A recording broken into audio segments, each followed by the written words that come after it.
Please be seated.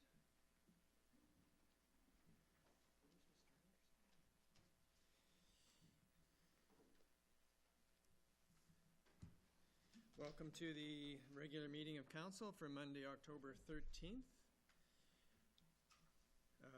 We have an agenda in front of us. Are there any late items, councillors? City Clerk, any late items? No, Mr. Mayor. Then a motion to approve the agenda circulated would be in order. I'll make that motion, Mr. Mayor. Second, Mr. Mayor. All in favor? Carried. We have the minutes of the regular council meeting from September 28th and the special meeting at 1 p.m. on October 5th. Motion to adopt those meeting minutes would be in order. So moved, Mr. Mayor. I'll second, Mr. Mayor. All those in favor? Carried. This is time for a public input period, an opportunity for public to address council on topics of relevance to City Council. Maximum of 4 speakers for no more than 3 minutes each can be accommodated. Anybody wishes to address council? All right, then we have a delegation. Vicki Dryborough, Anderson Avenue residents. Welcome, Vicki.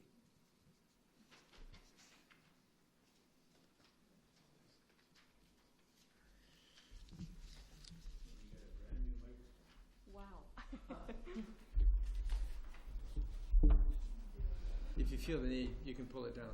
Okay, just if you can hear me, that's fine. We can hear you just fine. Can you? Okay, maybe it's the teacher in me, I don't know.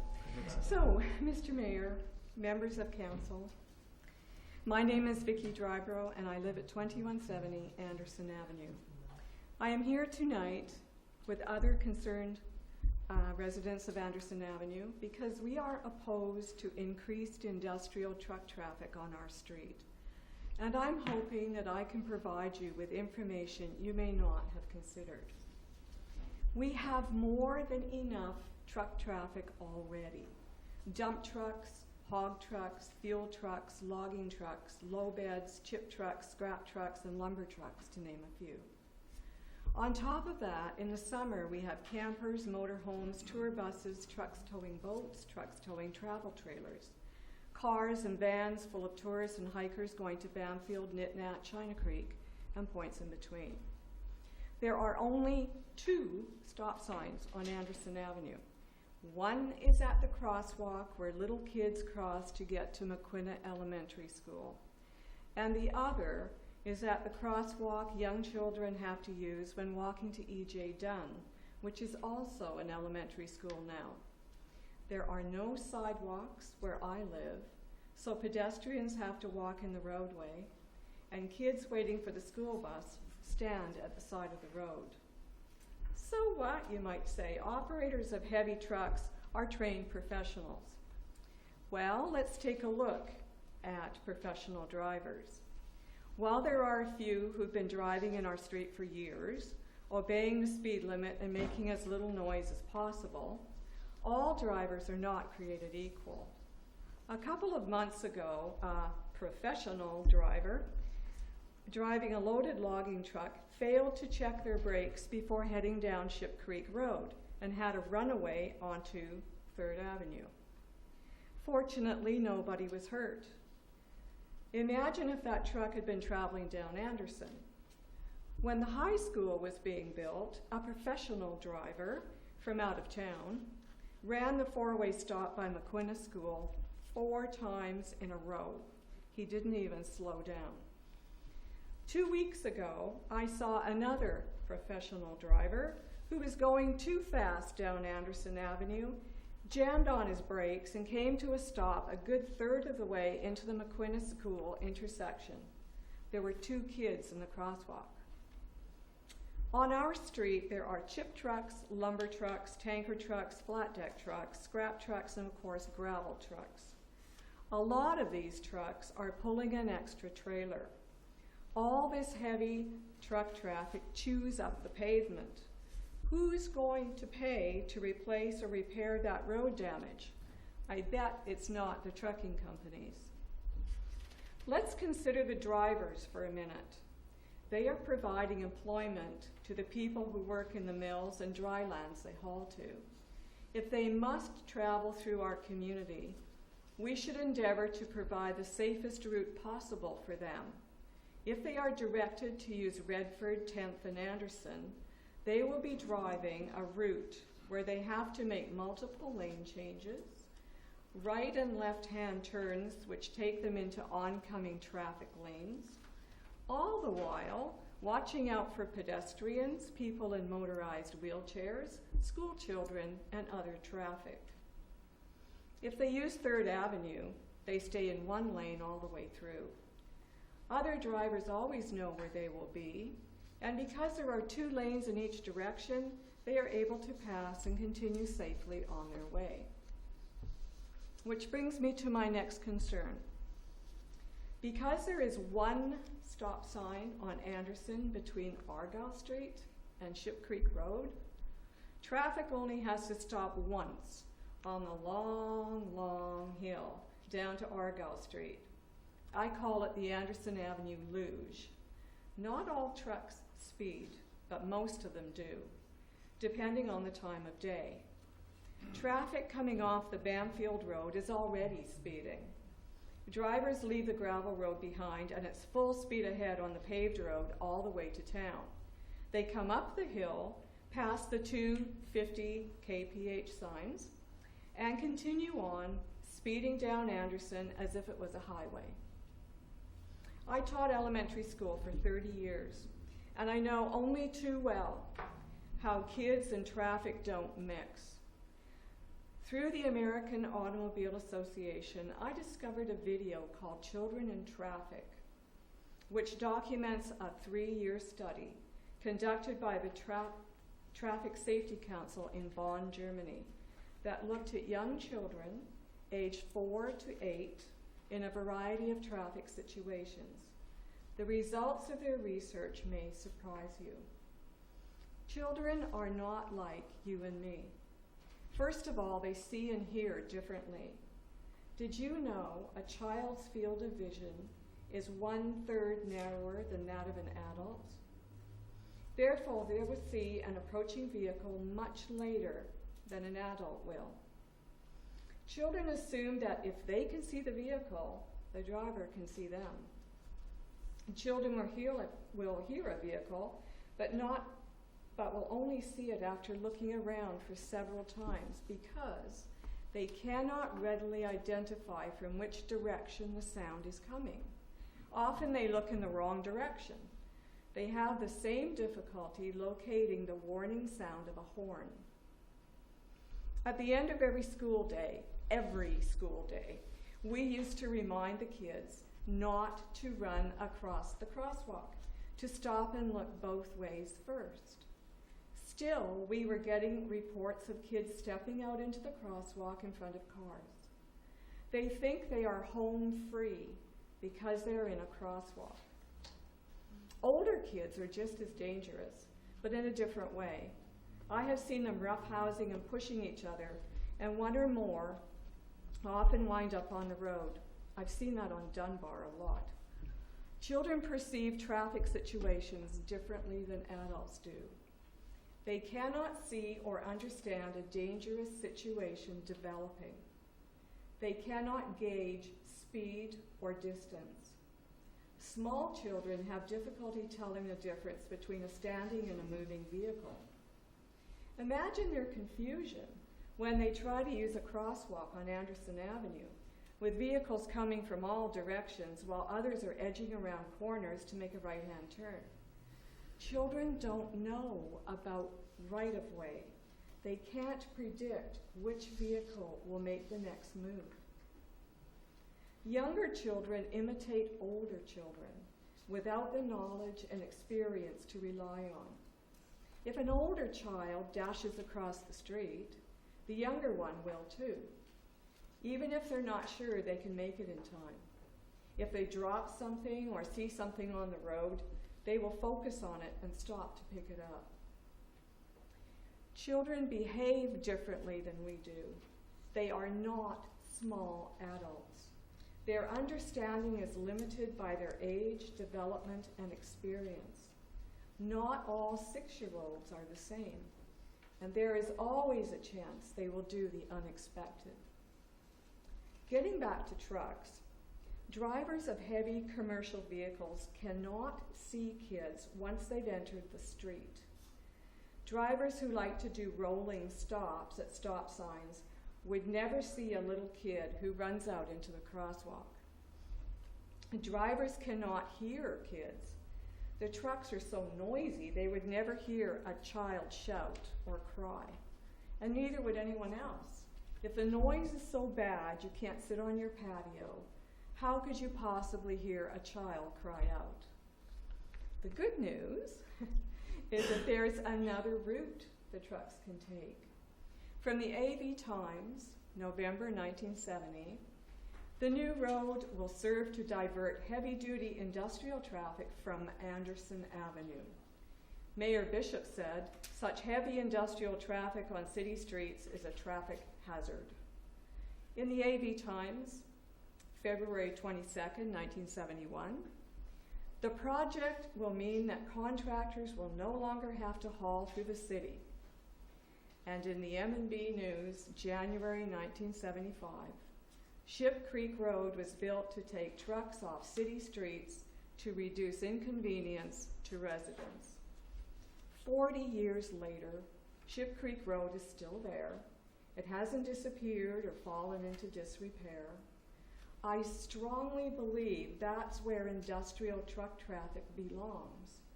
If we were a growing community or one with money to burn, I would advocate for a route that circumvents the city entirely. But we don't have money to burn, and taxpayers are at their limit now. So why don't we focus on using a route that's already in place? I strongly urge Council to do everything in their power to find an agreement with Western Forest Products so industrial traffic can use the industrial road. Until an agreement is reached, the trucks should continue to use 3rd Avenue for all the reasons that Roz Chapman stated in her excellent letter to the AV Times 2 weeks ago, which I understand all of you have seen. I sympathize with businesses on 3rd Avenue, but by directing the logging truck traffic onto Anderson, you have gone from just a handful of people unable to drink coffee on their patio to hundreds of residents unable to use their porch, patio, deck, or garden, unable to carry on a conversation in a neighbor's yard. Vicky, we're running out of time here. Oh, okay. Businesses are open from 9 till 5. We're subjected to noise from 4 a.m. onwards. We can't even open our windows on hot summer nights. Last Thursday morning, I parked near the Argyle-Anderson intersection. From 8:02 until 8:45, 422 vehicles went through that intersection that school children use. And you're going to put logging truck traffic in there too? On Friday morning, I parked near the Quinneschool intersection, and from 8:05 till 8:45, 195 vehicles use that intersection. I believe that all of you are kind people who love your families and would do everything you can to protect your children. So I'm asking that you take some time to consider the information I've given you this evening. And if you need more information, please don't hesitate to get in touch with me. Thank you very much. Vicky, thank you very much. We have a few questions. For me? Yes. Oh, okay. Councillor Sully. Thank you very much for your presentation. I've already brought this issue before council in the past about traffic on Anderson. I live in that area. My backyard is Anderson, and to this date I still get woken up at 4:30 or 5 in the morning with air brakes. They're not supposed to be doing that, so letters are sent on behalf of the city to the truncating companies and so forth. I can concur with you to the fact of the traffic and the lack of stop signs and And I know people actually take detours to get faster towards the Southport by using Anderson because there is no stop signs. I'm glad that the Inspector Richards is here this evening, that he could actually mention it to the members. I know they do patrol around there. There's been many complaints about the traffic issue there. I know about the children waiting. We almost had a near miss near Ravenhill with the students with their buses and all that. So my recommendations to you is the following. Number one, it's been heard tonight. Number two, I would like a copy of your report so it could be forwarded to the Traffic Advisory Committee. Obviously, our OIC is here and has heard your concerns, and also encourage that the neighborhood, for speeding vehicles, any type of vehicles, make sure they contact the local police. So we got our volunteers that do speed watch, and they have been doing it there too. And also get some law enforcement out there to deal with the speeding issues. As to the alternate route, the council has been looking at that for many times. I feel how you feel. I'm in your neighborhood, and I feel how 3rd Avenue feels, having to deal with this. So it's going to be a complex issue, but it's something that we are looking at. But again, please follow up with a copy of that report to the advisory committee, for the Traffic Advisory Committee, and encourage the neighborhood. Please contact your local police and deal, so they could deal with the issue. And you'd be amazed what enforcement can do after a week or two. It starts slowing down traffic. And as for signage, well, I'm hoping the Traffic Advisory Committee can come up with a solution. Thank you for your presentation. Thank you. And Councillor Allen? Thank you. Oh, wait. Use my button here, sorry. Thank you very much for your presentation. I think it was really, it's really informative. I'd love a copy of it, if I could, of your notes. That would be really, really good. I think what you're identifying is,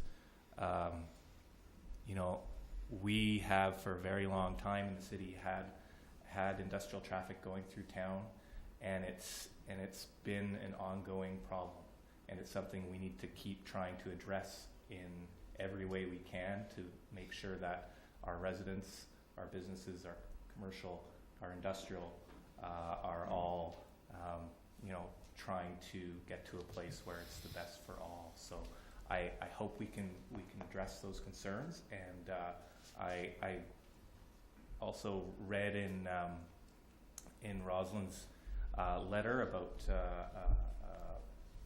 trying to get more public input into the process around alternate routes, and I think this is a great start to that. I'd like to have a formal public process so that we can actually receive full input from everybody, not just business and industrial. So thank you for coming up today, and I hope to hear more. Thank you. Anything else, Councillor McClellan? Yeah, thanks a lot, Vicky. Just a couple of things I was thinking about, and we've been on this for a lot of years, I know that. We are working with the regional district right now, trying to do two things with alternate highways. One of them, of course, is the Horn Lake connector, but the other one is a road that connects with that island. It's all on Island Timberlands land, and they've agreed to do it if the province comes to the table. And that would take off around the, not quite dead on, but around the candy store, and go around the city entirely and come back down onto Ship Creek Road there. So there would be a chunk of the traffic that now comes down Anderson to go up and around that way, and back and around that way if it comes in. So if we get any closer, it'd be good to have letters to the government saying we need it. Yeah, well, that's great. I just feel that the industrial road is there. It was built and it's there and it's in place, and I don't see why we need to spend millions and millions of dollars to build another route when that other route's there. The only problem is we can't get through APD yet. Well, maybe you should work a little harder on that. It's a long story. Actually, Vicky, if you, coming up later on in the agenda tonight is a strategic plan update, and it's already there, number 5 on the agenda. And we have included in the update a strategic plan in the connected communities strategic area, the development of a harbourfront industrial truck route. So there's been a lot of work and a lot of time and a lot of money spent by the city over the last number of decades, and we've decided that it's a really critical issue for the community in terms of moving forward economically, and this council is wanting to bring that forth for consideration and see what we can do in order to complete that project that is already partially completed. I think that's excellent, because you know tourists love that. They eat it up with a spoon. I can remember sitting in Swale Rock Cafe, and remember when all those railroad ties were going out of town on the lumber trucks? It was like a convoy almost, and there was some loaded logging trucks too. They were coming off the industrial road up Argyle and then onto the Kingsway, and there was tourists across the road, and this was a few years ago, with video cameras. And they were just jumping up and down. They were so excited about, look at this, you know, this is wild BC, and it's got, you know, all this lumber going by. Isn't this wonderful? So, I mean, you know, just because we're used to it doesn't mean tourists don't love it. So that's another thought, too. Yeah, one more Councillor Minutes. Thank you. I think it's just important to note that while we have been talking a lot about diverting truck traffic, I don't think it's anybody's intention to increase truck traffic on Anderson. Mm-hmm. What we're talking about, or what we have been talking about, is reducing the truck traffic on 3rd and Anderson and putting it somewhere else. So part of what's been, you know, talked about in the public is certainly that we've said we would like to increase Anderson truck traffic, but I don't think that that's anybody's intention here. So Well, that's just good to to hear. make you feel better. Yeah. Really, yeah. But Well- as I said, it's definitely this council's concern that we put traffic Mhm. as much as possible where we think it belongs, which is on a dedicated route, Yeah. which would be from the foot of Redford Street and essentially along the harbour and onto the road, connecting with the road that's already there, although that's going to have to be upgraded a little bit, and then we'd have to create a different kind of relationship with Western in order to go through part of the current APD property. Mm-hmm. And so there's some negotiations that have to happen, and obviously some money that has to be spent. And where does that money come from? But city taxpayers. But we consider it to be something that's really important for us economically as a community in order to continue to grow. The same way investing in the airport is important for us as a community in order to continue to grow. It's infrastructure, an important infrastructure. Yeah, I mean, that's great. It's good news. And I really strongly feel that if we've got something in place, we should try to use it rather, especially when hard times are here. And so perhaps it would be cheaper. And if you could possibly get Western on side, it would be great.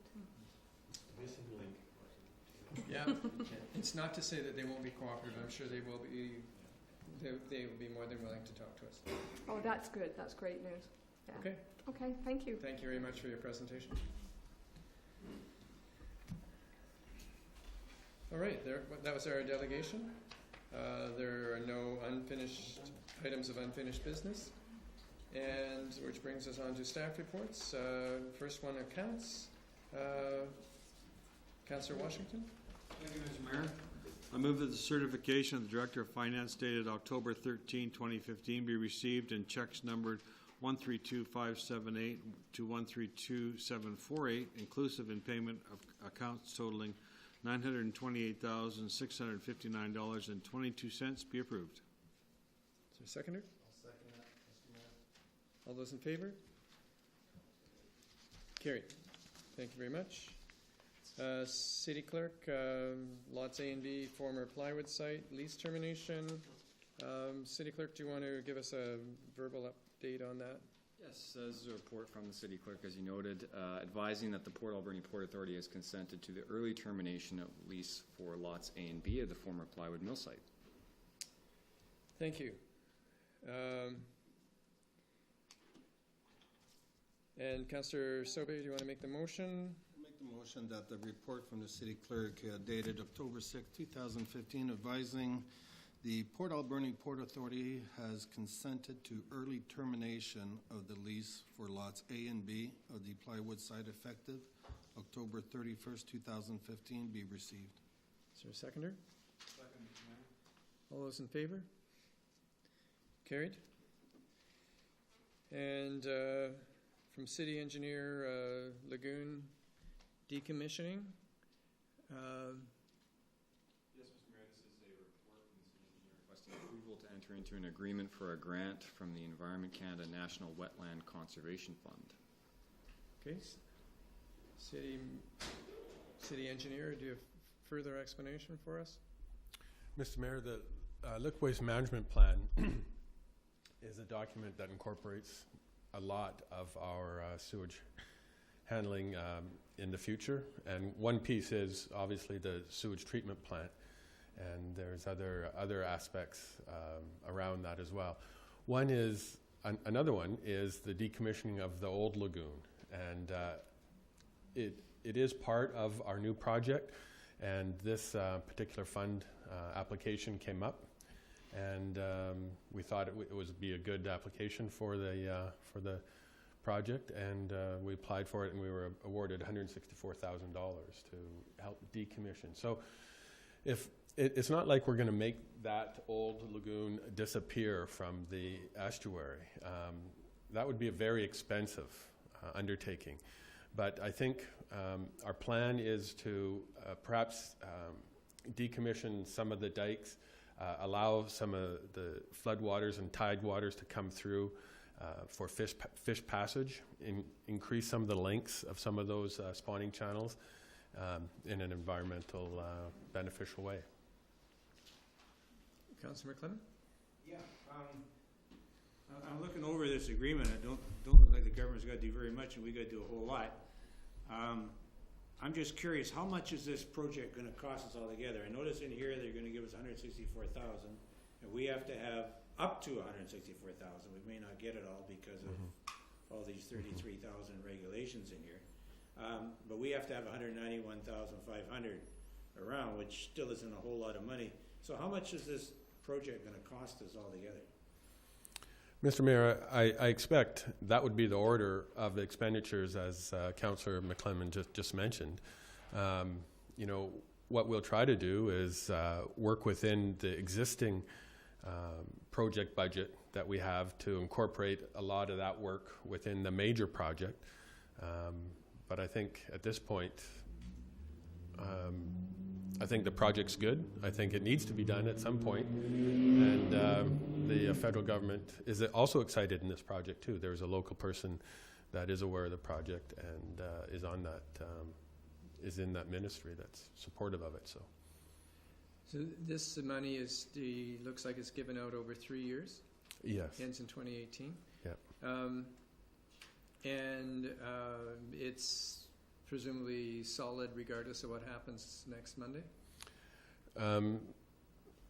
Mr. Mayor, I think there's flexibility within the project time schedule that you see there, because it's hard. We haven't even really got going. We've got some hurdles there with the outfall. We've got some hurdles with the sludge removal. You know, but no, we have put our best foot forward and tried to estimate the time frames and the costs around that. So, is this a project that somehow Ducks Unlimited is part of? No. This is us? Yeah. Okay. Councillor Allen? Thank you. I'm just wondering whether is this going to happen sort of as the main project gets going, or is this completely separate from I think it's a project that will go concurrently with the main project. Part of the main project will be extending. Well, it'll probably more towards the end of the main project, because we have to establish the new lagoon before we can reroute the effluent discharges into the new lagoon, giving us the opportunity to dewater the existing lagoon. Thank you. So this will increase habitat for the salmon fry. is West Coast Aquatic part of it, or any of the First Nations contributing in any way? I'm just wondering if there's any Mhm. additional, sort of local effort, or is it all city effort as far as this project is concerned? Interesting, Mr. Mayor. West Coast Aquatic are aware of this project, and I have been talking with Phil Edgell and another environmental group that are very interested in what we're doing there. And we're going to meet in early November to see what projects that they can bring on in conjunction with ours. So I think this is a good core piece. I think there's other groups that are interested and want to support it financially as well. Mm-hmm. Yeah. So it could end up being more. A larger project, yeah. But there's definitely the huge benefit to the salmon. All right, Councillor Paulson? Just a quick question for clarification. In the main project with the new lagoon, is there money in that project at least for partial decommissioning of the old lagoon, or is this just a whole separate project? Like, is there money allocated in the main project for decommissioning? The main project mentions this particular piece of the project. The main project hasn't been, detailed in terms of all the different activities as the project was identified a few years ago when we went to get funding for it. But I'm hoping that some activities of the main project that you're mentioning are able to be incorporated with this project to reduce the level of expenditure from the main project as much as possible. All right. Thank you. So, Councillor McClellan? Yeah, and so I'm just curious, I know this is part of a very big project that's been going on for, 5 years? So, I just wondered maybe sometime soon you give us an idea what this whole thing is costing. I know we spend about $100,000 a year on a consultant for it, and they're doing all this extra work. So how close are we to being done with the whole project? I mean, this to me is just, it's nice to get that money. I don't think it's going to cover much, but it's better than nothing. But for the whole project, how close are we, and what are we looking at by the time we get done when we start construction? Mr. Mayor, we really are in the beginning stages of this project. One of our biggest challenges was to design the outfall through the Ministry of Environment regulations. So we are winding our way through that, and I'd say we're 90% clear of the outfall. And that was very important for the project team to get that element kind of dialed in there before we do the detailed design of the main project, which hasn't started yet. So that's my problem. Yeah. And, this grant opportunity came forward. We applied for it. And, we're still a ways away from knowing precisely the cost of the project or, even the precise start date. But this opportunity came. We applied for it. It's your choice whether you want to move forward with this or not. Mm. Okay, thank you. Councillor McClellan, are you prepared to make the motion to accept the report? Yeah, I move we accept the report from the city engineer. And I guess we got to also move that we accept the money from the federal government. And authorize the mayor and clerk to sign the... And you can sign all them deals. Right, is there a seconder? I'll second that. All those in favor? Carried. And city engineer, we're looking at the Gertrude Street Bridge widening project.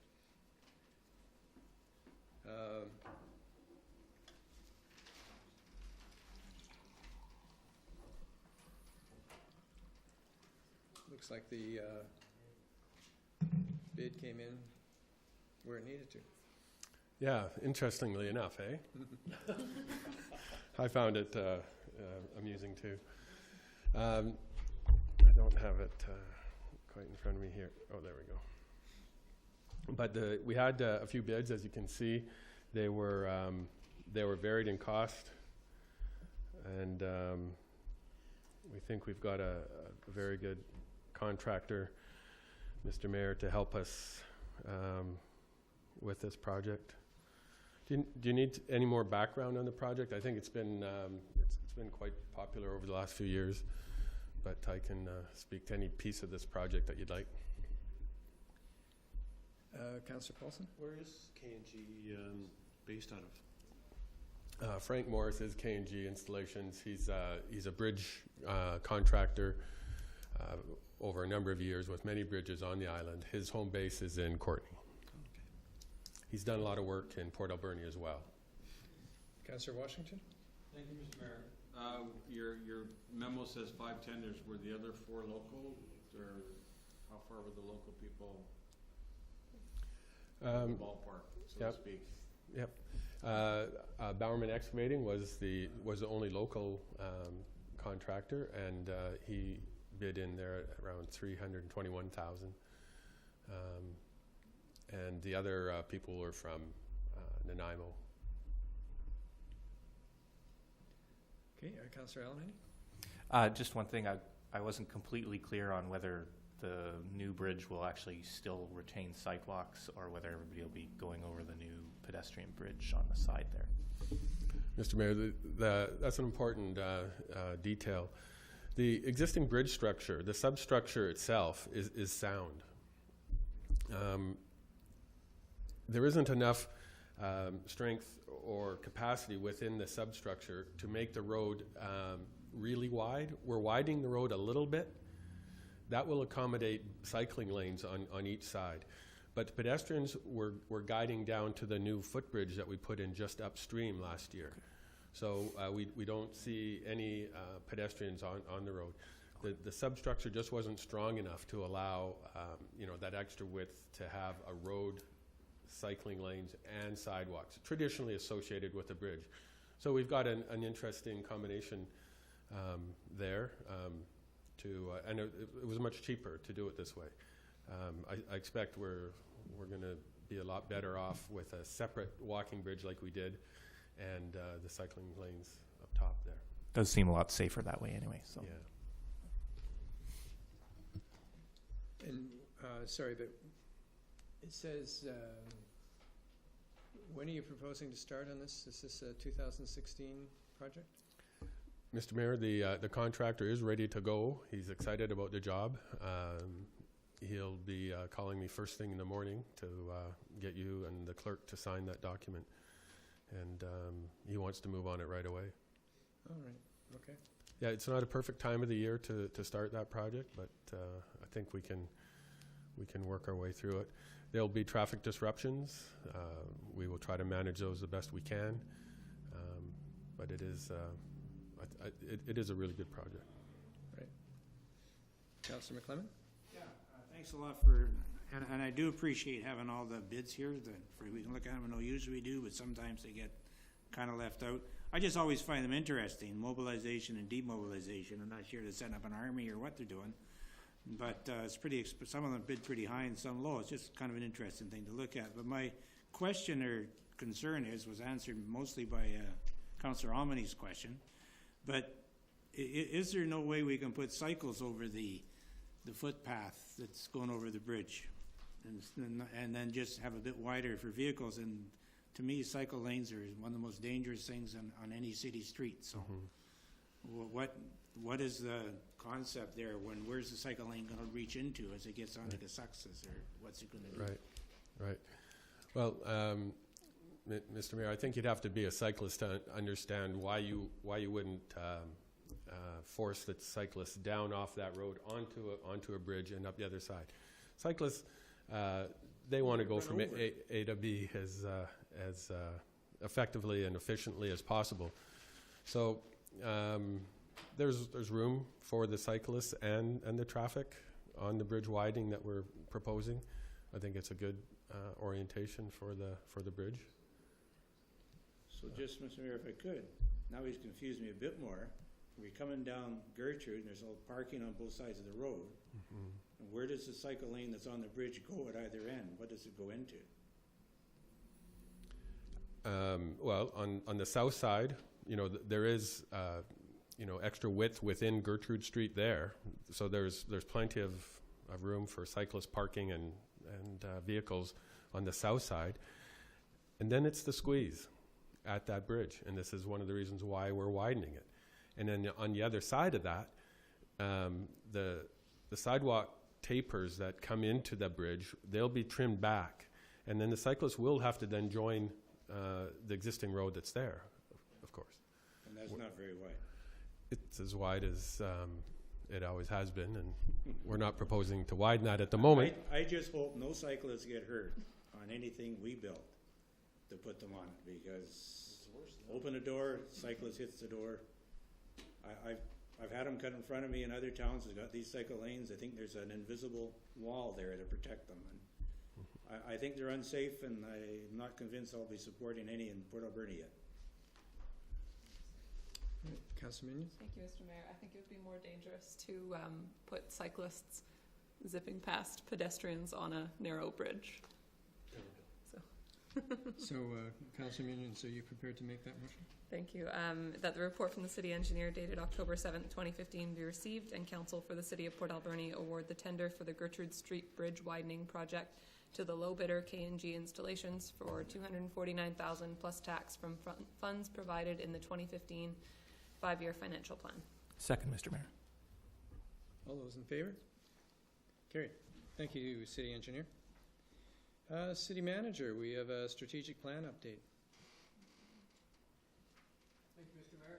The report provided, which arises from a September 14th review that Council undertook of our strategic plan, which was adopted in the spring of this year, so about a 6-month review. Provided in the report are some updates on progress within the plan towards achieving some of the goals.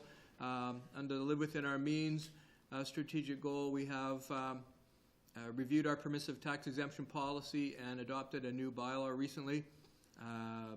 We have completed an investment management services competitive RFP and retained a new agency to more aggressively invest funds on hand. We entered into a partnership agreement with a local business owner for development of Central Park uptown. Under the strategic goal number 2, a connected community, the city has supported the upgrade of the Alberni Valley Airport, which has been, through the ACRD process, approved for borrowing to expand the airport. Under strategic goal number 3, which is environmental protection, we have a number of initiatives have been completed, including our UV disinfection water treatment plant. We have adopted a new sewer and water rate structure that promotes conservation and ensures long-term sustainability of both the water and sewer system. And we have started watershed committees both for the China Creek watershed and for the Alberni Valley watershed as a whole. With respect to solid waste, Council reviewed the commercial solid waste operations that the city has operated for many years and discontinued that service as of September 2015. We adopted a new anti-littering bylaw this fall, and we've recently issued an RFP for development of a district energy system which will burn wood waste to generate a hot water circulation heating system in the community. Under strategic goal number 4, livability, the city began Johnson Road corridor beautifications this summer with deployment of additional planters. That will be continuing in future years. And the city acquired the Tidebrook property adjacent to Roger Creek Park, which will facilitate a waterfront link between our Roger Creek trails and Victoria Quay. We recently started an aquatic center building fund towards generating funds to build a new aquatic center. Strategic goal number 5, revitalizing the economy. Community branding process has been begun and is well underway. With respect to responsive government, strategic goal number 6, the city has established a new lease with the Port Authority regarding Clutha Haven Marina, and will be releasing an RFP shortly for a development to be undertaken on that site. And the city retained a third-party contractor to undertake review of the city's management structure. That work is underway. And as part of the review of the plan, Council directed 2 changes. One was with regard to the structure of the document, which was to merge 2 of the strategic areas, one of livability and one of revitalizing the economy, into a single strategic area, thus reducing the number from 6 to 5.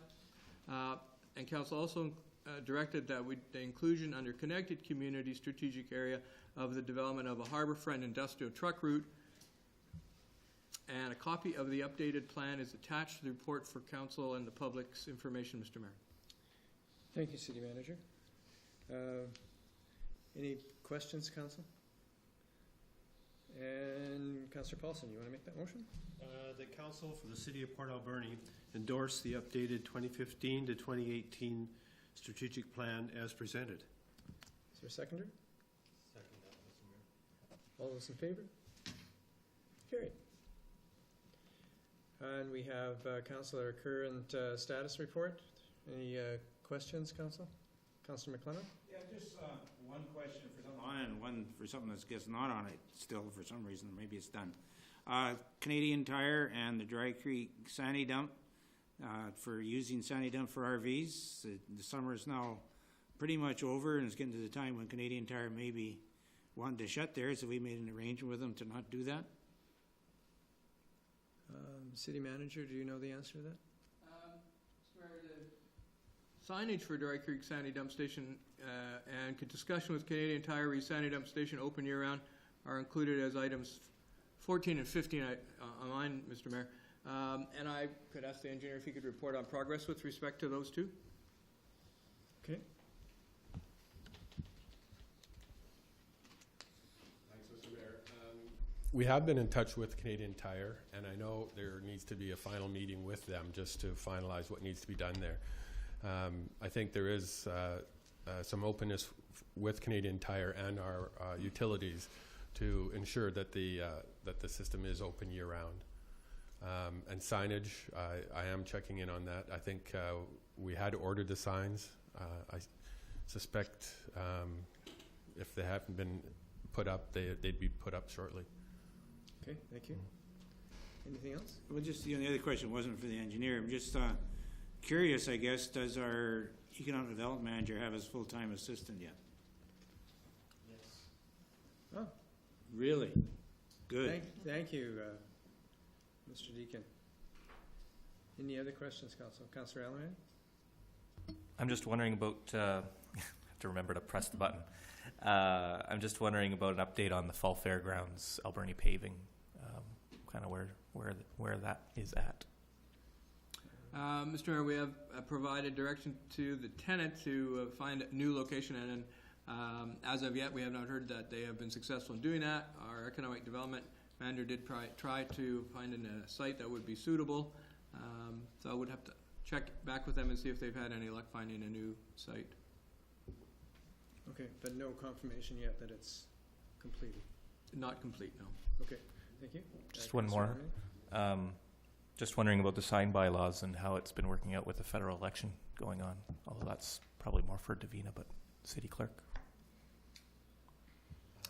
Yeah, at this point, I'd defer to our city clerk when she returns.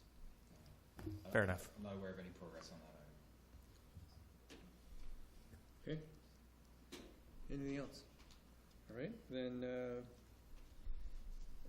Councillor Washington, you want to make a motion to accept this? Thank you, Mr. Mayor. The clerk's status report be received. Seconder? Second. All those in favor? Carried. We have a report from the Planning Department. Any questions for Mr. Smith?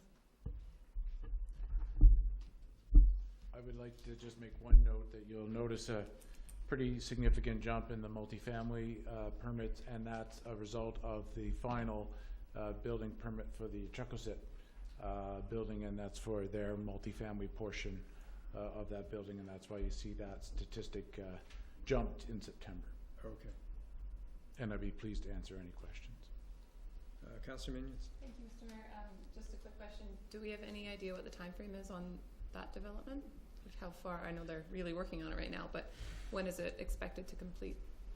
Not 100%. I think when they started, they were anticipating about 18 months. Okay. So I think you'll see that well into the end of next summer before completion. I'm sure they'll always try and do it sooner, but those projects take time. You'll certainly, there's a lot of groundwork for them to get out of the ground to begin with. You'll start to see it go up quickly for the upper floors, but then the finishing internally also takes a significant amount of time. So I would suspect you'll be well into the end of next summer before it's complete, around that time. Thanks. Okay, thank you. Anything else for planning? And Councillor Alberni, you want to make that motion on planning department? I move that we receive the report. Okay, a seconder? All those in favor? Carried, thank you. And from the engineering department, we have highlights of their departmental activities for September. Any questions, Council? Councillor McLean? Just one. I see we've got the detour down on 3rd Avenue. How much longer on Argyle and Kingsway? Mr. Mayor, the detour is down on 3rd Avenue at Dry Creek there. I'd like to report that we're aiming to pave a lot of that intersection or that crossing this weekend on Saturday. That work is done. It was a real struggle for the contractor to do that. It's a project that is nearing completion now, and I'm pretty happy to see that. And then moving to our other major construction project on Argyle Street, we ran into solid rock as we were putting the sewer line up Argyle Street. So we paused the sewer construction, and we're bringing in a blaster. So he'll drill and pre-blast, and we'll blast another 130 meters of sewer line there. We're working on the water line this week in lieu of the sewer work. That project is going to go on for probably 3 more weeks at different stages. We'll try to open up the traffic as soon as we can, but we are working pretty well on that project up until we hit that rock. Councillor Allen. Thank you. I just wanted to say I went down to the Dry Creek project this afternoon and chatted with the folks down there. They're very happy to have gotten the work done there that they got done last week before the rain came. It looks fantastic. The river is filled in now that it's rained, so you can actually see where it's going to flow through, and looks really, really good. So, Mr. Mayor, I'd comment our biologist on the project expects a 10-fold increase in the habitat in the fish due to the habitat improvements. So yes, it is looking pretty good. Interesting in talking to a few of the fellows that worked on that project, they're really proud of what they've done, and justifiably so. And the trees going in look great. Yeah. Yeah, it's impressive project. It's certainly, it will do what it's intended to do, I'm sure, but it also enhances the look of that area of the city. So.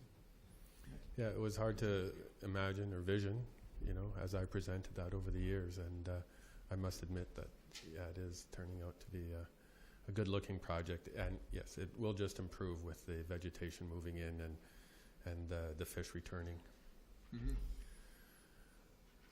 Mr. Mayor, I'd like to point out one picture. I put in 2 photographs of a water pipe that burst on Bird Street.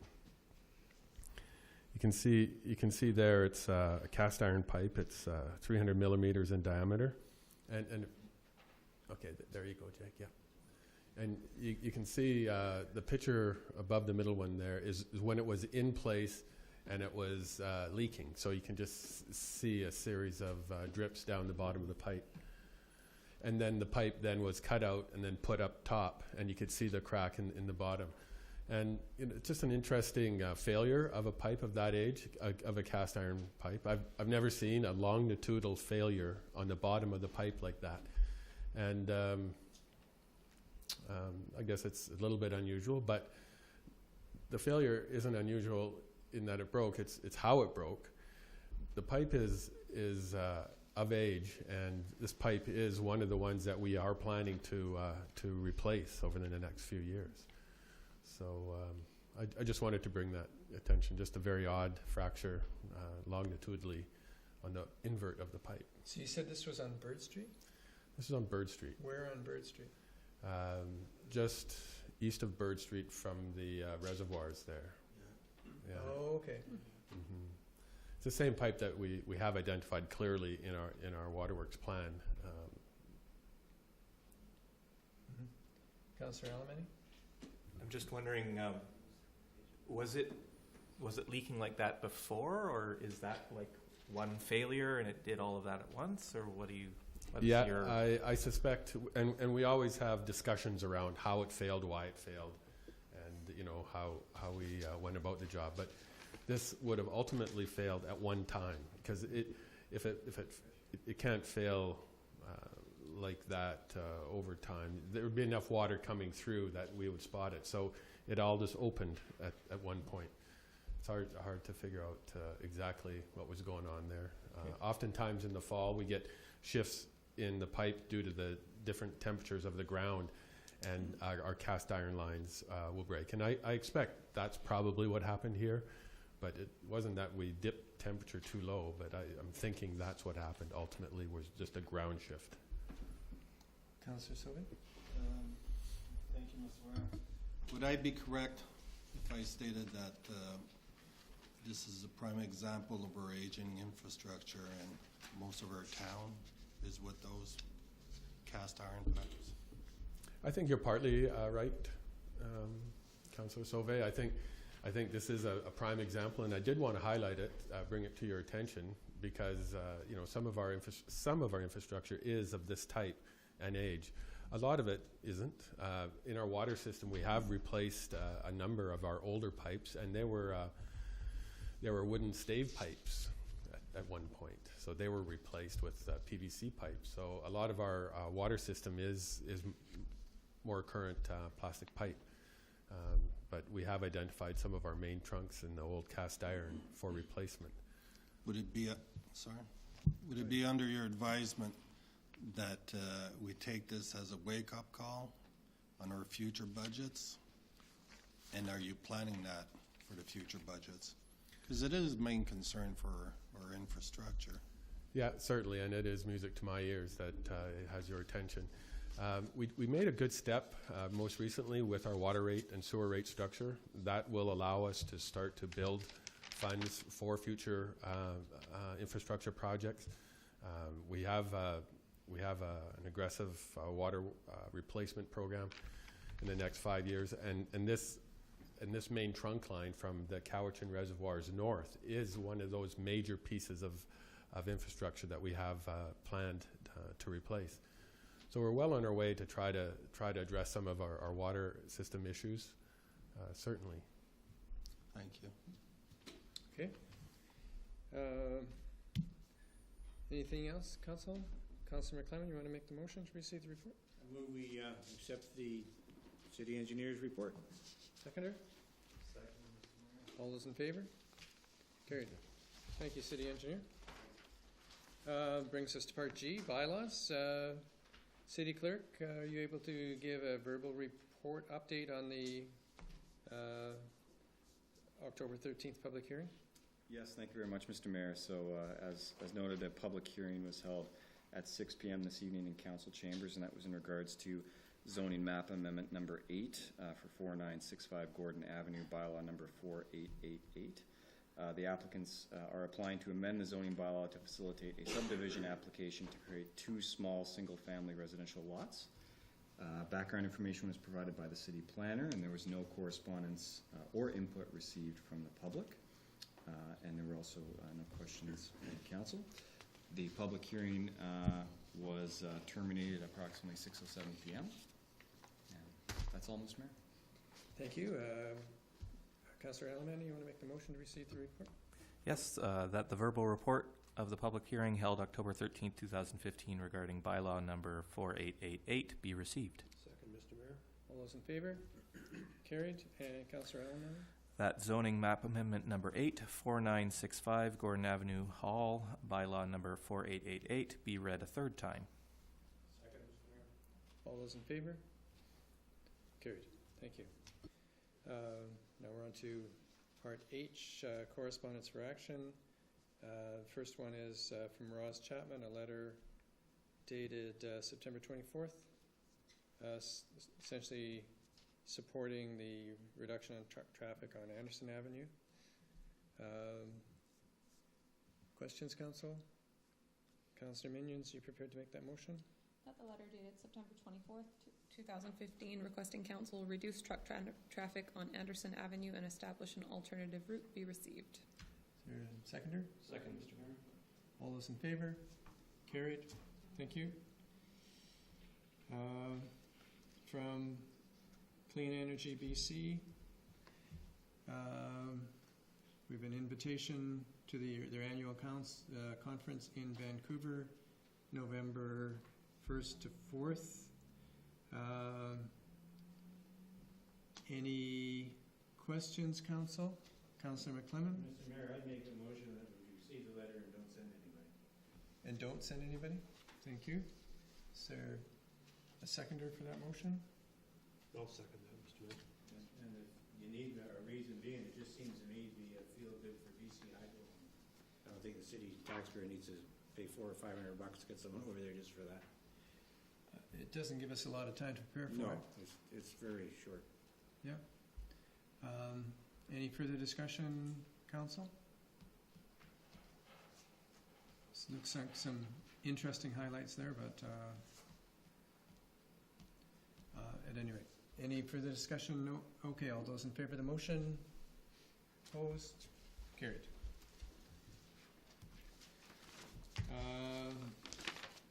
BC Transit.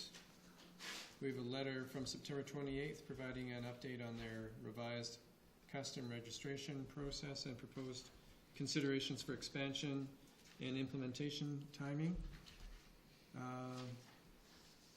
Council, any questions? Motion to receive that, Councillor Sobey? Yes, that the letter dated September 28, 2015, providing an update on BC Transit revised custom registration process and proposed consideration for expansion and implementation timing be received. Is there a seconder? Second, Mr. Mayor. All those in favor?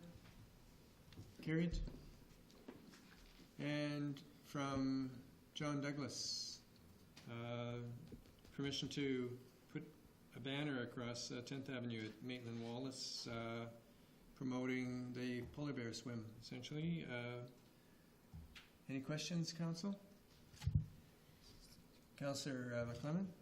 Yeah, I think quite often we have had a sign up for the polar bear swim, but I have a concern where it's requested is at 10th and Maitland from December the 1st to January the 5th. And yes, we do put a sign up there once a year for the home show. It's usually only up a week, and it's not in the storm season. I would be afraid of the banner in a storm there. I would prefer it, and maybe if we could make a motion to discuss it with the proponents, that it either be at the Johnson Road and Train track, where there seems to be banners, a place for banners to go up, or at Gertrude and Roger, where there's always banners up about something, and you do see them when you come and stop at the stop sign there. To me, it'd be safer. That's a long time to have a banner up, and I get a good storm coming through there.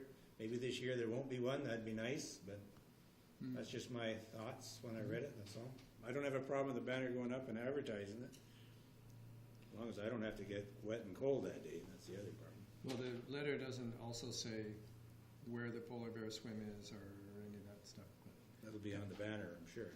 Councillor Sobey? Yeah, no, I fully support this, and I support the date frame also, to the fact that more advertising, the longer advertising period is the better, to not only advertise to our local people but outside tourists of the event.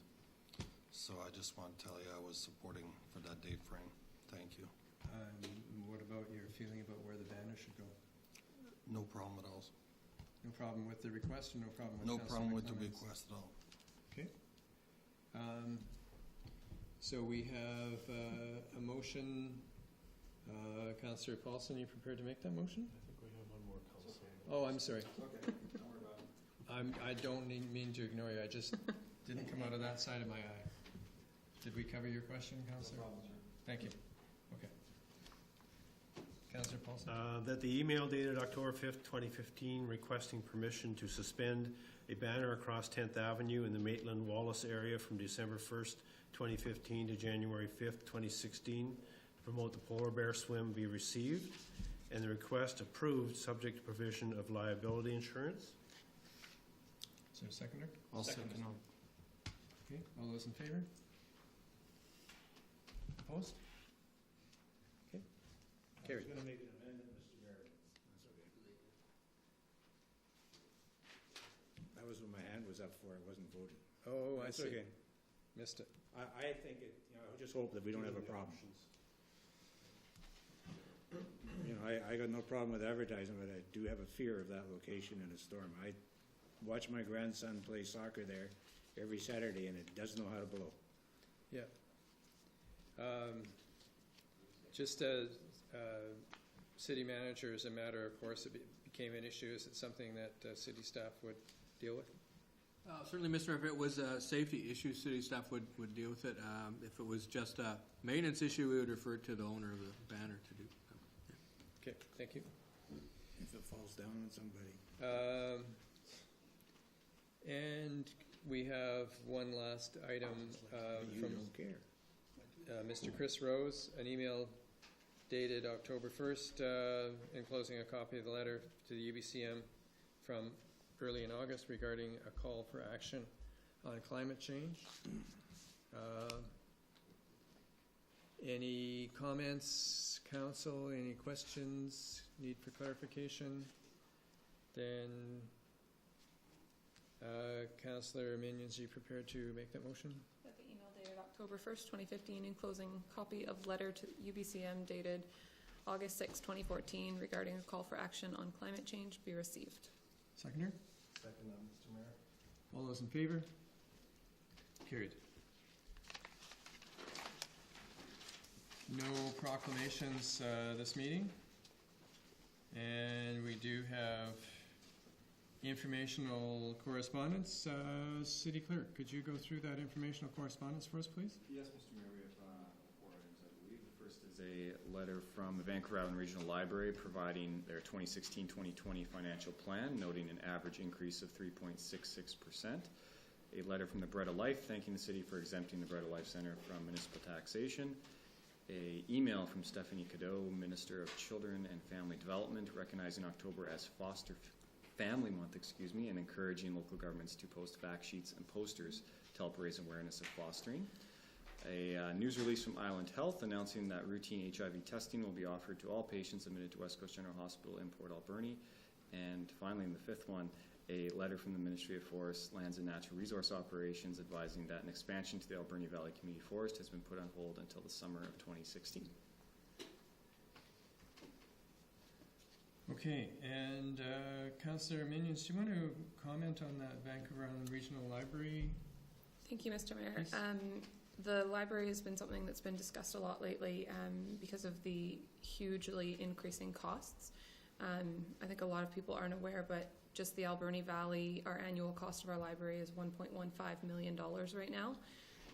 And we've had huge increases of 10% a year, 7% a year, this year 3.66%, but on the backs of some very large increases. So I would make a motion for staff to prepare a letter of concern to the Vancouver Island Regional Library Board regarding the costs and ongoing affordability issues.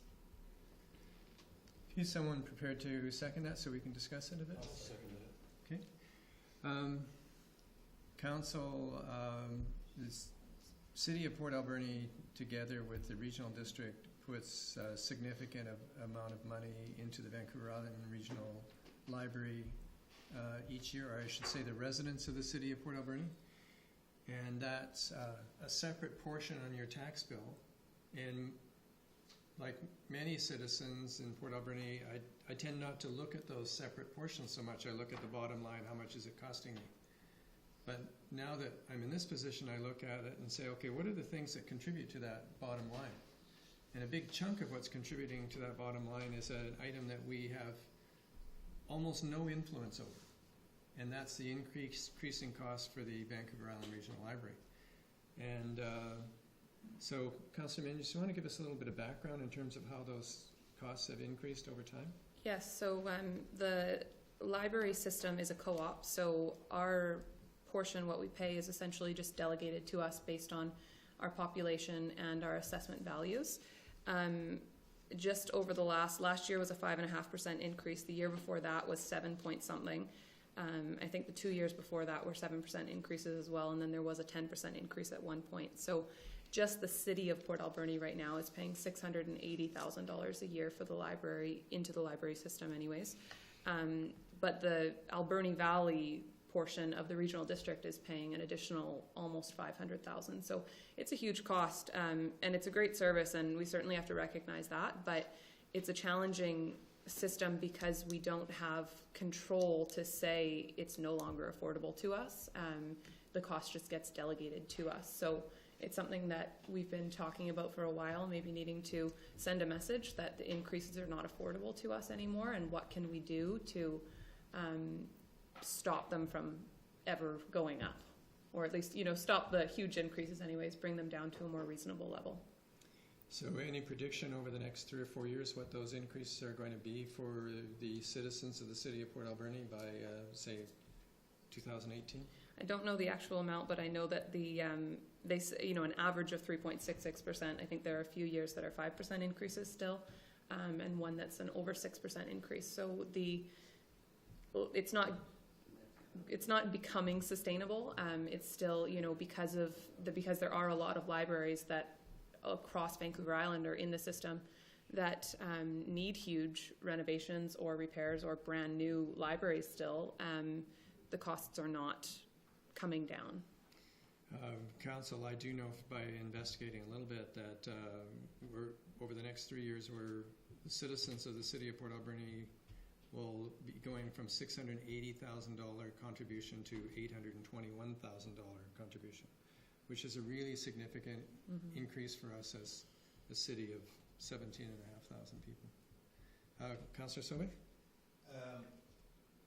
The issue I have, and I agree with Councillor Minions, is the fact that I don't see us, we're paying more and more and more, and I don't see us benefiting anything for our citizens in this community.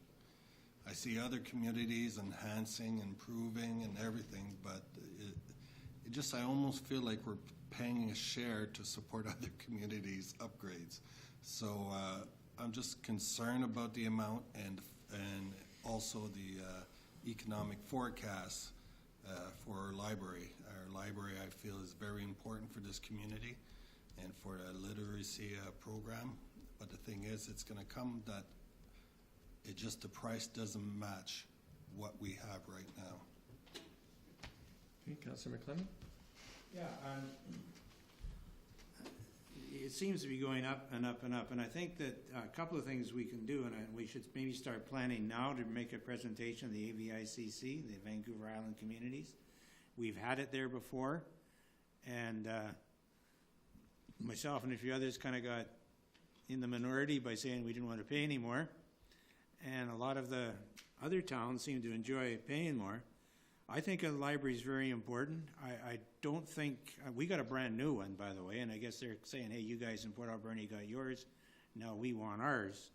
But I think our brand new one's in the wrong place, in my opinion, but that was my opinion before I got on council, and it wasn't there here on council when that happened, but, but that's neither here nor there at the moment. I think we need to get some benefit from it. I'm not pleased when I go in there with the service I get, so I think we should look at all that, so even making a dollar's value.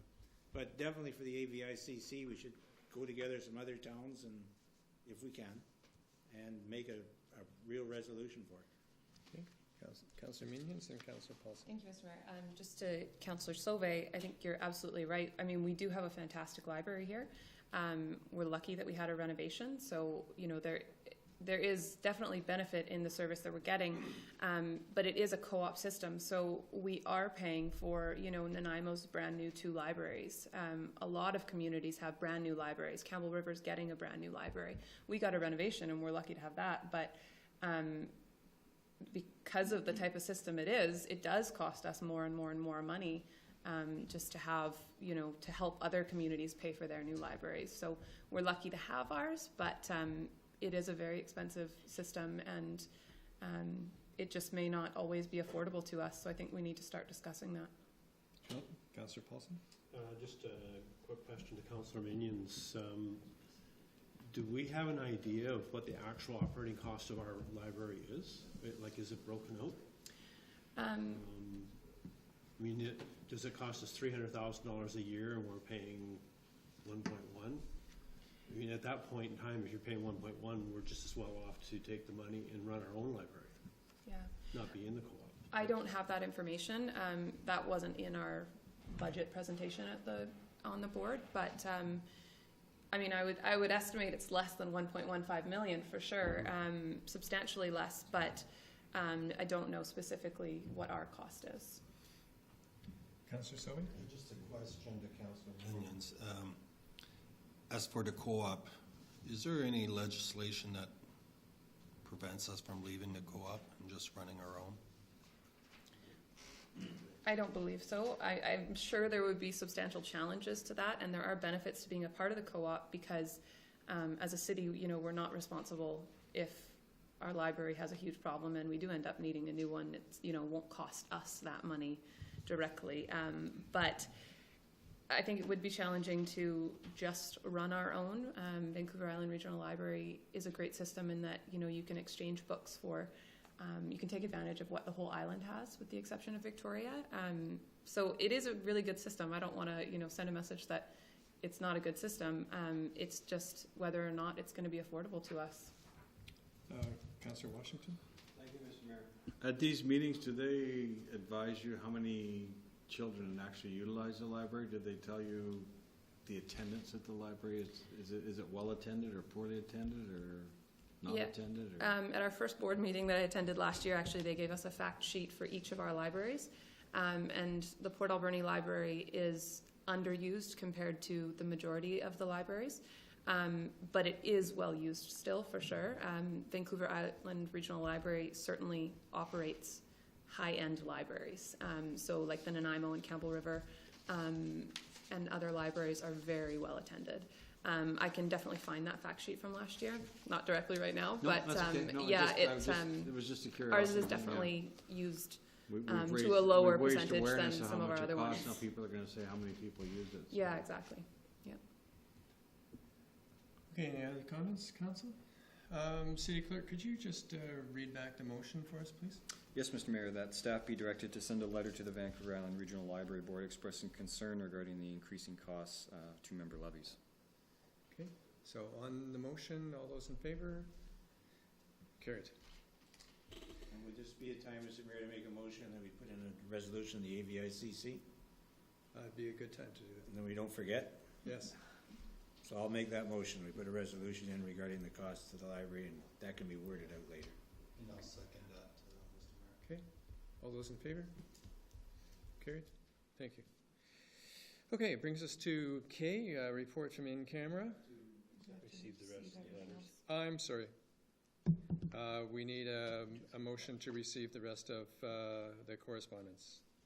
I move that we receive the information correspondence number 1 through 5. I'll second that, Mr. Mayor. All those in favor? Carried, thank you. Now, report from in camera.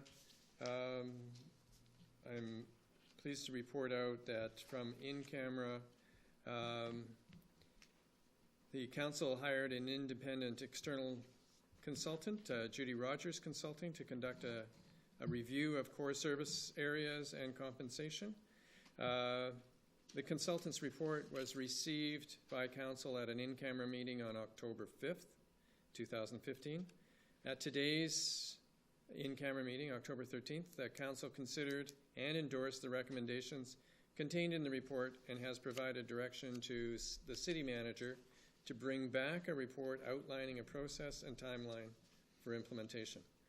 The report recommendations and council's direction relate to personnel issues and therefore must continue to remain in camera until such time as council completes all of its deliberations. And that's it from in camera. So it brings us to L, our mayor's report.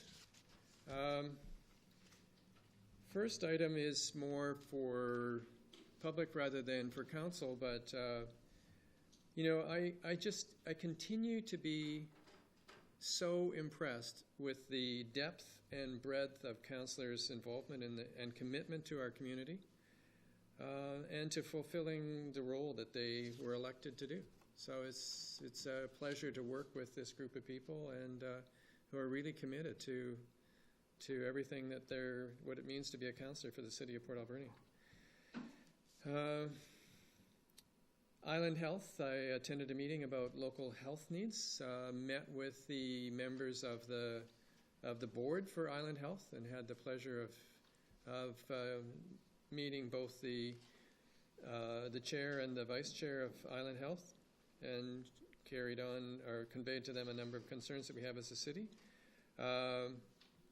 Was at a photo op for Community Living Month. October is Community Living Month for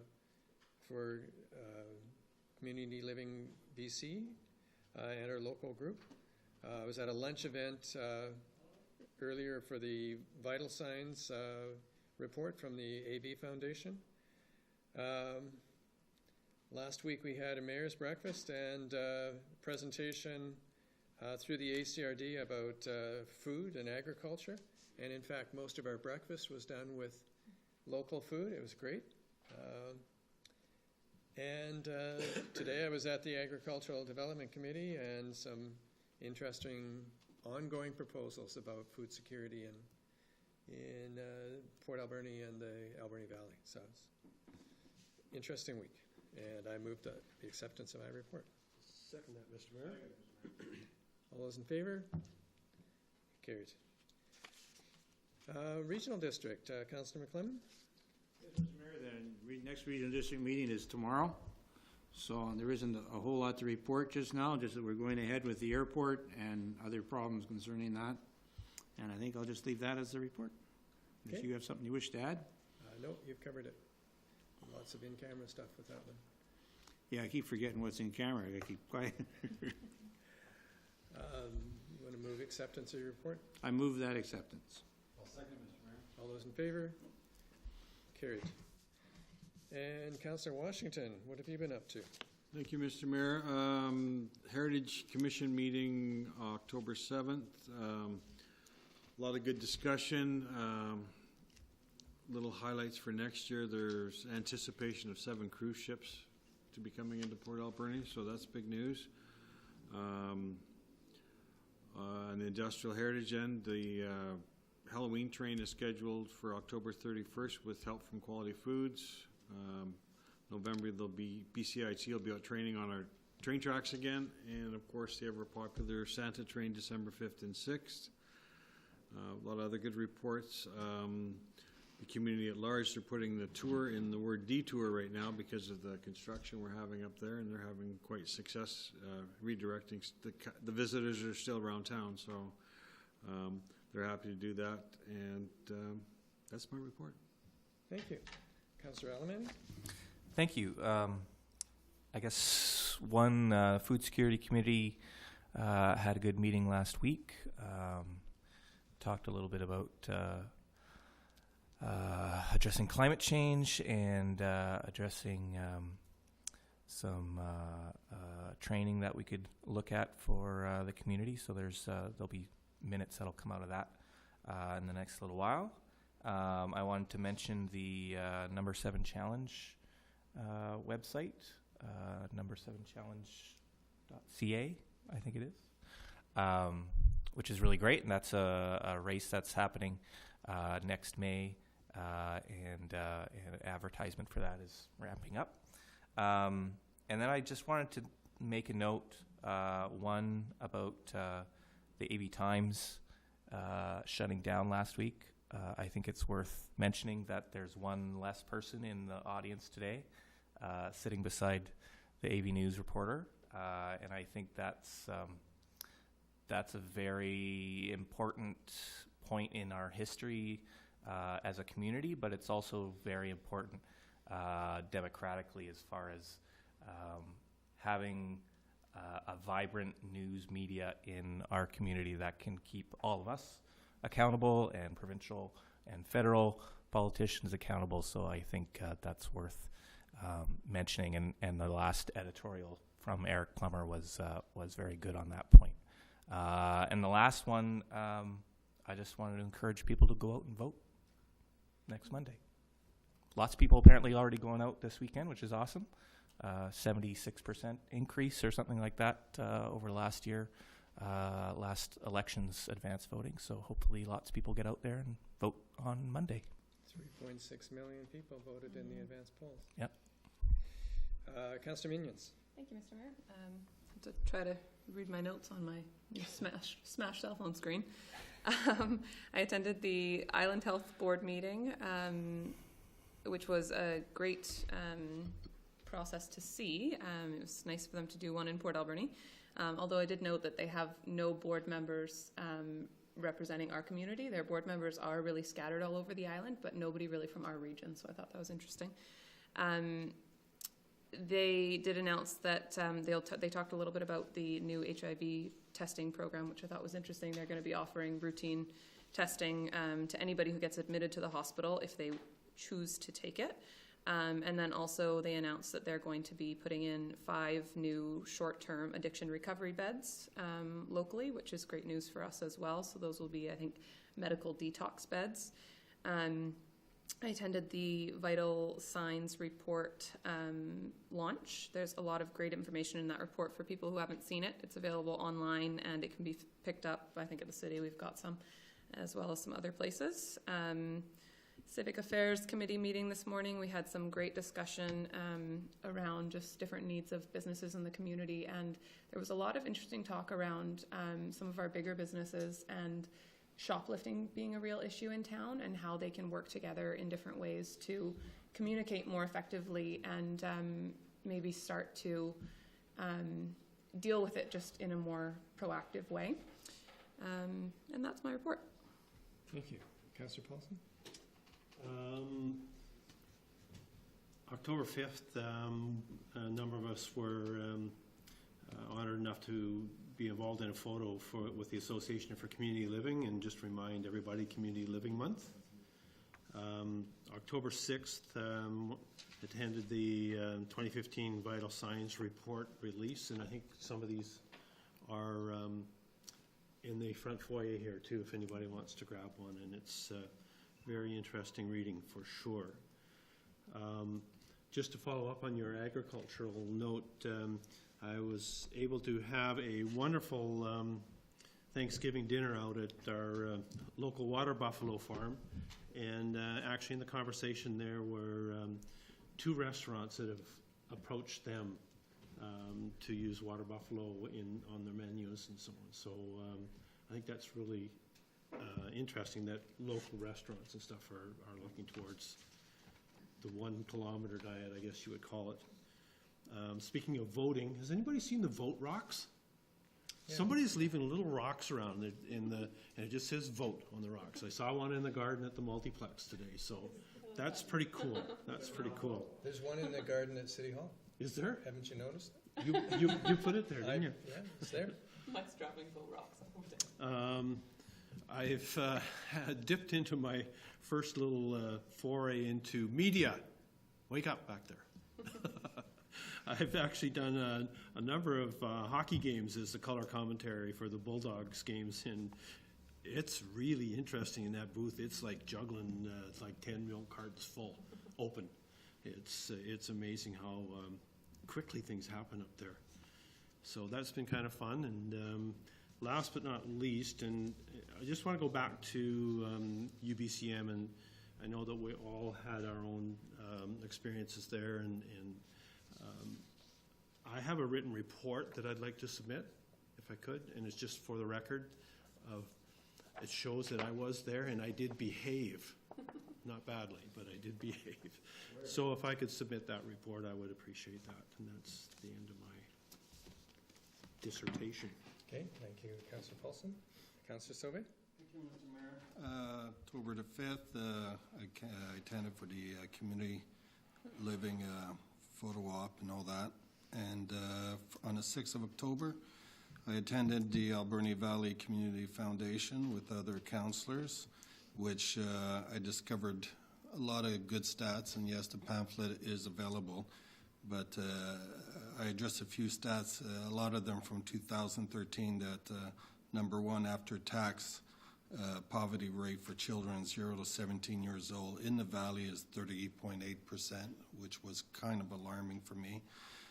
Housing, which is a thing I'm working on, 16.8 spends more than 30% of their income for housing, including mortgage and property tax. I was concerned about the emergency bed homeless shelter statistics for Port Alberni. They're in need of 15 more beds. In 2013, actually turned away 744 individuals, and more than a quarter, they were in desperate need for shelter. There's a certain period of time where we have emergency shelter during seasons for strong weathers and so forth. Seniors in Alberni Valley live alone. A quarter of the senior citizens in Alberni Valley live alone, which I knew through the Better at Home Living, which I work for. And 60% of them are actually women, which I was surprised. 192 residential care beds spread across 6 sites in the Alberni Valley. An additional 36 assisted living suites. There was a recent FCM report pretty much giving us, municipal, provincial, and federal, the heads up about senior housing and the importance and how we need to start preparing now. On October the 8th, the Seniors Advisory Committee I attended, and we're organizing to get key contact stakeholders as into or involved with seniors, and starting getting them to work together, and thinking and looking into actually creating a housing committee to address some of these many issues that I spoke for tonight. On the 10th, I was proud to attend the Pizza Factory on Roger Street. Janine and Brian from the Pizza Factory, along with Rick Tucker, I was privileged enough to be invited to giving it back for Thanksgiving, and we were offering 2 slices of pizza and a pop free for anybody who attended, but this was advertised on social media, so it didn't cost me too much of a fortune. But again, it was a good feeling, and it was a fact of sending a message that we need to start paying forward inside our community a bit more. October 10th, just a big shout out to the Bulldogs. It takes a lot for me to get excited. And when we were down 3-1 and how they came back and won the game, I was actually jumping up and down my seat. So I wish Councillor Paulson would pass on my kudos to the team and the staff and coach. Yes, it was very interesting, and I actually got season tickets to support the Alberni Valley Bulldogs, and I'm glad I did. So besides that, that's it, Mr. Mayor. Thank you. Thank you. Councillor McClellan? Thank you very much, Mr. Mayor. Entertaining listening to our new color commentator, I must say. However, sometimes even at the game, using my season tickets. I don't get there every time, but I give them away when I can. Anyway, a couple of things. We've already heard from Councillor Alberni about, what does he call it, number 7 race, and I think, if I'm right about that, that's the race with the train. And I'd like to put out a bit of a kudo to the Chamber of Commerce. I've been very vocal in criticizing people for not going outside the city limits and advertising Port Alberni. However, as a result of some discussion in the McLean Mill Committee, Bill Collette took the concept to some kind of a road racing or running group, and they're now talking about making it a certified race and advertised around the continent. So we're looking at repurposing that a little bit, and maybe even changing direction to make an economic benefit from it, as well as just fun for the people that run. Over the weekend, I've bit of a shout out, I guess, to John Kenshin, who tried to put on an Oktoberfest and a Shootin' Fest. Oktoberfest didn't get enough tickets sold, and the Shootin' Fest had so much rain, he got 6 or 8 people out there. I've never seen that much rain in all in 15 minutes, but for 2 hours here it came. But he still went ahead with it, and the people who were there had a good time. And you know, it's getting late, but I just want to remind people to vote. And you don't have to wait. If you forgot on this weekend that you weren't going to be here on the 19th, next Monday, you can vote any day up at the returning office. I voted a month ago because I'm going to be missing last weekend I missed, and Monday I won't be here. So you can do it. And there's no lineup up there. All right. And I move the acceptance of all these reports, Mr. Mayor. I'll second that, Mr. Mayor. All those in favor? Carried, thank you. Any new business, council? Councillor Sauvé? I'd just like to do a notice of motion for next council meeting to discuss and having staff doing research in creating a bylaw in the use of drones in the community, especially in the residential area and nighttime and so forth. It's been a continuing issue in the past 4, 5, 6 months. I've been getting a lot of complaints about it. So just to give you the heads up, I'll be doing that. Thank you. Okay, thank you. Yes. Anything else, Council? We're now into a question period. It's an opportunity for public and press to ask questions for Mayor and Council. Seeing none, then a motion to adjourn would be in order. So moved, Mr. Mayor. All those in favor? Carried. We are adjourned.